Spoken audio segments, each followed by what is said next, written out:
তো finally megastar Shakib খানের তাণ্ডব সিনেমার আরো একটা গান ভাই চলে এসে গেছে। তো এই গানটাকে আমরা গান বলে বলতে পারি না, এই গানটাকে আমরা একটা র্যাপ গান হিসাবে ধরতে পারি। তো ওভারঅল এই গানটা আমার কাছে পার্সোনালি কেমন লাগছে এবং কি এই গানে যে ভিডিওগ্রাফি আমাদেরকে দেখানো হয়েছে সিনেমার অ্যাকশন কেটে কেটে, তো এটা কি অ্যাকশন উচিত হয়েছে কি, তো এই বিষয়ে আলোচনা করব এই ভিডিওতে। তো আমার সঙ্গেই থাকো। তো হে গাইস, আমি সফর। তো মেগাস্টার শাকিব খানের তাণ্ডব সিনেমাটা ভাই এখনো বক্স অফিসে রানিং চলতেছে এবং কি বক্স অফিসে ভাই ভালো রকমই ব্যবসা সফল এই সিনেমাটা হয়ে গেছে।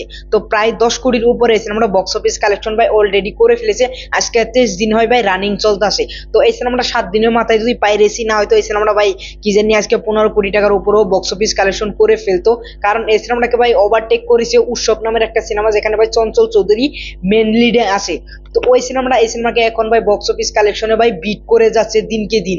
তো ওভারঅল এই সিনেমাটা পাইরেসি না হলে ভাই এই সিনেমাটা ভাই 15 কোটির ক্লাব ভাই ছাড়িয়ে যেত বক্স অফিস কালেকশনে, সেটা আমাদের বিশ্বাস আছে। কারণ যেভাবে স্টার্টিং এই সিনেমাটার বক্স অফিস কালেকশন হয়েছিল মাল্টিপ্লেক্স থেকে ভাই 80 লক্ষ, এখানে 60 লক্ষ, তো এরকম ভাবে বক্স অফিস কালেকশন হয়েছিল। কিন্তু ভাই 23 দিন পরে এসে ওই সিনেমাটা এখনো ভালো রকম একটা বক্স অফিস কালেকশন ভাই জেনারেট করতে পারছে বক্স অফিস কালেকশন থেকে এবং কি স্টার সিনেপ্লেক্স থেকে।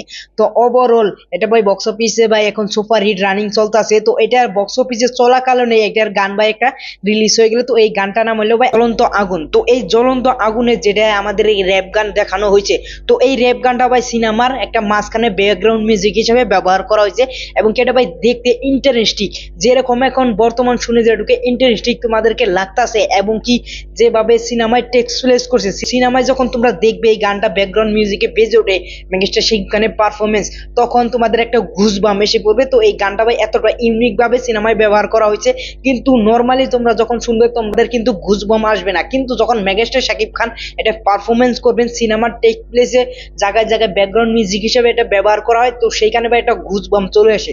তো ওভারঅল এই গানটা তো একটা ফাটাফাটি গান হয়েছে এবং কি এই বছরের সেরা র্যাপ গানও হতে পারে বাংলাদেশের। তো বাংলাদেশের কয়টা র্যাপ গান এসছে এবং কি সেইগুলো আমি শুনিও নাই, তো এই বছরের সেরা র্যাপ গান এটা হতে পারে। তো সেটা আমি এখন বলছি না যে এইটাই সেরা, কিন্তু হতে পারে। আমি এই বলতে বাংলাদেশের কোনো ভাই র্যাপ গান শুনি নেই এইটা বাদ দিয়ে। তো এরপরে যদি আমরা কথা বলি যে এইটাই যে ভিডিওগ্রাফি দেখানো হয়েছে, যেটুকু সিন দেখানো হয়েছে সিনেমায় থেকে কেটে কেটে, এটা কি দেখানো আদৌ ভাই এটা ক্ষতিকারক হয়েছে তাণ্ডব সিনেমাটার জন্য? আমি বলবো হ্যাঁ, তাণ্ডব সিনেমাটার জন্য ক্ষতিকারক হয়েছে।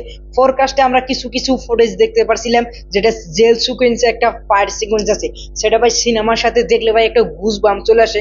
কিন্তু ভাই এইটা এই গানে ভাই দিয়ে দিছে, জ্বলন্ত আগুন গানে ভাই ওর আগেই দিয়ে দিছে এবং এখানে ভাই ফুললি দেখা যাচ্ছে। তো মেগাস্টার শাকিব খান প্রথমে দিকে যেভাবে সিনেমাটা শুরু হয় একটা হাইজ্যাক দিয়ে, মিডিয়া হাউস হাইজ্যাক সরকারি, তো এই হাইজ্যাকেরও অ্যাকশন ভাই এখানে দেখিয়ে দিয়েছে ভাই। আজকে মাত্র 23 দিন হয়। তো বলিউড সাউথের সিনেমায় তোমরা দেখবে না যে 23 দিন 22 দিনে ভাই কোনো সিকুয়েন্স দেখানো হয় এই ফুটেজের, সেইগুলো ভাই 1 মাস 1.5 মাস পরে দেখানো হয়। তো বাংলাদেশের একটা সিনেমা যেটা নাকি সিনেমা এখন রানিং চলতেছে, যে দেশের সিনেমা নাকি মানুষের দেখতে যায় না, তো সেই দেশে যদি তুমি ফুটেজ অটোমেটিকই দিয়ে দাও একবার অফিসিয়াল ভাবে পাইরেসি হয় সেটা আলাদা কথা, অফিসিয়াল ভাবে যদি দেখানো হয় সেটা ভাই সিনেমার জন্য ক্ষতিকার হয়। তো ওভারঅল এটা ভাই সিনেমার জন্য ক্ষতিকারক। আর যেভাবে ফুটেজ গুলো ভাই দেখানো হয়েছে এগুলো ভাই দেখানো উচিত ছিল না। সিনেমাটা যেতুরি ভাই সিনেমা হলে চলতেছে এবং কি ভালো একটা বক্স অফিস কালেকশন করে তুলতেছে, কি এই বক্স অফিস কালেকশন যখন ভাই বন্ধ হয়ে গেত 1 থেকে 1.5 লাখ চলে এসেছে, তখন ভাই দিলে একটা সম্ভব ছিল, তখন ভাই মানা যেত। তো ওভারঅল এটা ভাই এখন তাণ্ডবের জন্য ক্ষতিকার, আমি মানি। তোমরা কি মানো সেটা অবশ্যই তোমরা নিচে কমেন্ট বক্সে বলে যেতে পারো। তো ওভারঅল এই গানটা একটা ফাটাফাটি গান হয়েছে এবং কি এই বছরের র্যাপ গান তো আমি শুনিনি, এই বছরের সেরা র্যাপ গান কি জানি এইটাও হতে পারে। আর এই ঈদের সেরা র্যাপ গান ভাই এইটাই, কারণ এর আগে ভাই কোনো সিনেমায় র্যাপ গান নাই। তো ওভারঅল তোমাদের কি মতামত সেটা অবশ্যই তোমরা কমেন্ট বক্সে বলে যাবে। এটা র্যাপ গান তোমাদের কাছে কেমন লাগছে, কি মেগাস্টার শাকিব খানের পারফরমেন্স তোমাদের কাছে কেমন লাগছে সেটা অবশ্যই নিচে তোমরা কমেন্ট বক্সে বলে যেতে পারো। এবং কি প্লিজ ভাই চ্যানেলটা সাবস্ক্রাইব করবো। পরবর্তী ভিডিওতে দেখা হচ্ছে। Thanks for watching, by.